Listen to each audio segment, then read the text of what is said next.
CA foundation के अंदर में ना कल भी एक दो बच्चों का ऐसा मेरे को मैसेज आया था कि सर एक बार वो वेटेज वाला पार्ट वापस बता देना कि सर वेटेज कैसे क्या रहेगा एक बार मैं बता देता हूं, मतलब प्लीज ध्यान दे दो। देखो ये लिख करके रख लेना यार आप लोगों ने, तू मत लिखना बस, ठीक है, तेरे काम का नहीं। बाकी सारे बच्चे लिख लो, सर वेटेज वाला पार्ट एक बार समझानी, वेटेज वापस से बता दो।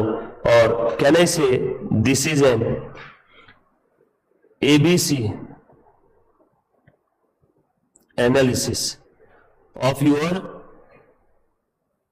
CA foundation account.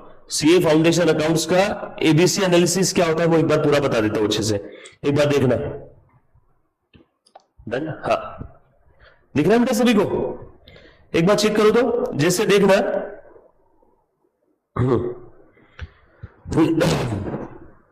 ये क्या करना है, याद से ना ये लिस्ट बाद में लास्ट में या फिर अलग से वीडियो देख करके, मतलब प्लीज ध्यान देना, वीडियो देख करके क्या करना, आप इसको लिख लेना ऐसे, आप लिख लेना, है ना। काफी बार बच्चों को पता ही नहीं होता कि सर कौन से टॉपिक का वेटेज क्या रहेगा, कैसे क्या क्वेश्चंस आएंगे।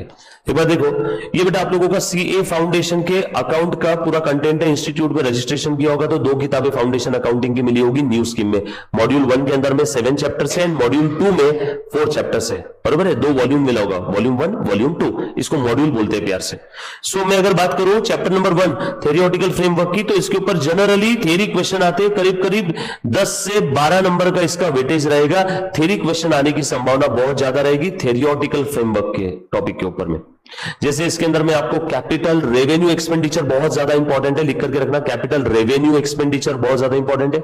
Accounting concepts, going concern, consistency, accrual, substance और legal form, cost concept, revenue matching concept, materiality concept, money measurement concept, business entity concept, dual aspect concept, ये accounting concept, capital revenue expenditure, इसका bifurcation, ये बहुत ज्यादा important है, बरोबर है। उसके बाद जो आपका टॉपिक नंबर 2 है, इसके ऊपर थ्योरी प्लस प्रैक्टिकल दोनों क्वेश्चन आएंगे। प्रैक्टिकल क्वेश्चन इसके ऊपर रेक्टिफिकेशन ऑफ एरर के ऊपर में आएगा, और थ्योरी क्वेश्चन इसके अंदर में आपका मेजरमेंट डिसिप्लिन वगैरह जो दिया हुआ है, वैल्यूएशन प्रिंसिपल्स, मेजरमेंट डिसिप्लिन, उसके ऊपर आपको थ्योरी क्वेश्चंस आ सकते हैं। इस टॉपिक का जो वेटेज है वो है 8 to 10 मार्क्स का। सो पहले दोनों टॉपिक क्या मैं बोल सकता हूं, फर्स्ट 2 टॉपिक्स 20 मार्क्स के। बच्चे काफी बार पहले 2 टॉपिक को अंडर एस्टिमेट करते हैं, पहले 2 टॉपिक आपको 20 मार्क्स दे सकते हैं, जिसमें थ्योरी प्रैक्टिकल दोनों टाइप के क्वेश्चन आएंगे। फर्स्ट टॉपिक के अंदर में आपको ड्यूअल एस्पेक्ट कॉन्सेप्ट के ऊपर अकाउंटिंग इक्वेशन का प्रैक्टिकल क्वेश्चन भी आ सकता है, बरोबर है। उसके बाद जो 3rd नंबर का टॉपिक है बैंक रिकंसिलिएशन स्टेटमेंट, काफी सारे बच्चों ने 11th स्टैंडर्ड के अंदर में भी पढ़ा था, इसके ऊपर प्रैक्टिकल क्वेश्चन आएगा बेटा। ऐसा समझो 6 to 10 मार्क्स का प्रैक्टिकल क्वेश्चन। थ्योरी क्वेश्चन अगर बीआरएस के ऊपर पूछा गया तो बीआरएस के ऊपर में शॉर्ट नोट्स, या ऐसे कौन कौन से ट्रांजेक्शन है जिसकी वजह से कैश बुक और पासबुक के अंदर में डिफरेंसेस आते हैं, बरोबर। सारी चीजें जो मैं बोल रहा हूं हर एक शब्द के ऊपर ध्यान रखना बेटा। थ्योरी प्रैक्टिकल क्या क्या आ सकता है वो सब बता रहा हूं, प्रैक्टिकल के चांसेस ज्यादा है। इन्वेंट्री के अंदर में प्रैक्टिकल क्वेश्चन आएगा बेटा, करीब करीब 8 to 10 मार्क्स का प्रैक्टिकल क्वेश्चन आएगा।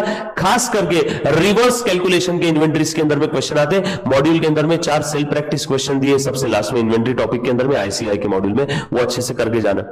डिप्रिसिएशन एंड अमोर्टाइजेशन थ्योरी के चांसेस कम है। प्रैक्टिकल क्वेश्चन 6 to 10 मार्क्स का, मॉड्यूल का सेल्फ प्रैक्टिस का सबसे पहला वाला क्वेश्चन जो बड़ा क्वेश्चन है, और डिप्रिसिएशन टॉपिक में क्वेश्चन नंबर 4 से आगे के सारे इंपॉर्टेंट है मॉड्यूल की अगर मैं बात करूं तो, है ना, practical question. Then bills of exchange, promissory notes के ऊपर में बिल्स ऑफ एक्सचेंज वाले पार्ट पे प्रैक्टिकल क्वेश्चन आएगा। अकोमोडेशन बिल वाले क्वेश्चन आते हैं, है ना।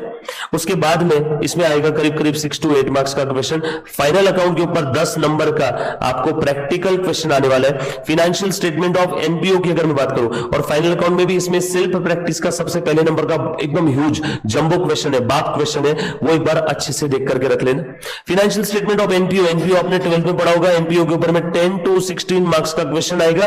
जनरली क्वेश्चन के अंदर में रिसीट पेमेंट दिया रहता है, इनकम एक्सपेंडिचर, और आपको बैलेंस शीट बनाने के लिए बोलते हैं। Then accounting from incomplete record, ये है बेटा आप लोगों का सिंगल एंट्री सिस्टम नाम का topic, accounting from incomplete record. इसके ऊपर फुल फ्लेज प्रैक्टिकल क्वेश्चन आएगा फॉर 12 to 16 मार्क्स, बरोबर है। आपको आधे अधूरे बुक्स ऑफ अकाउंट्स दिए रहेंगे, आपको उसे कंप्लीट करना होगा। पहले सीए इंटर में था ये टॉपिक, अब सीए इंटर से हटा दिया है और सीए फाउंडेशन में डाल दिया है।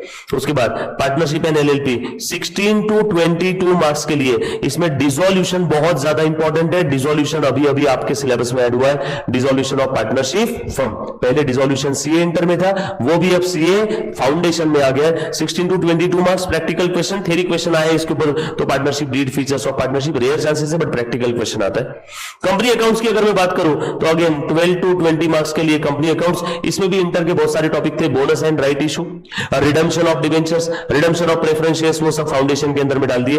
बेटा आपका पूरा पेपर जो रहेगा ना, ऐसा समझो उसके अंदर में 16 से 20 मार्क्स की थ्योरी रहेगी, बाकी पूरा 80 से 85 नंबर का प्रैक्टिकल रहेगा। 120 नंबर का पेपर आता है, उसमें से 100 नंबर का पेपर सॉल्व करना है। फर्स्ट वाला जो क्वेश्चन है वो कंपलसरी रहेगा और बचे हुए 6 में से कितने सॉल्व करने हैं? 5। हर एक क्वेश्चन 16 मार्क का, 16 into 5 80 marks. First question compulsory 20, 80 20 100, ऐसा आपका 100 मार्क्स का टोटल फाउंडेशन के अकाउंट्स का पेपर है।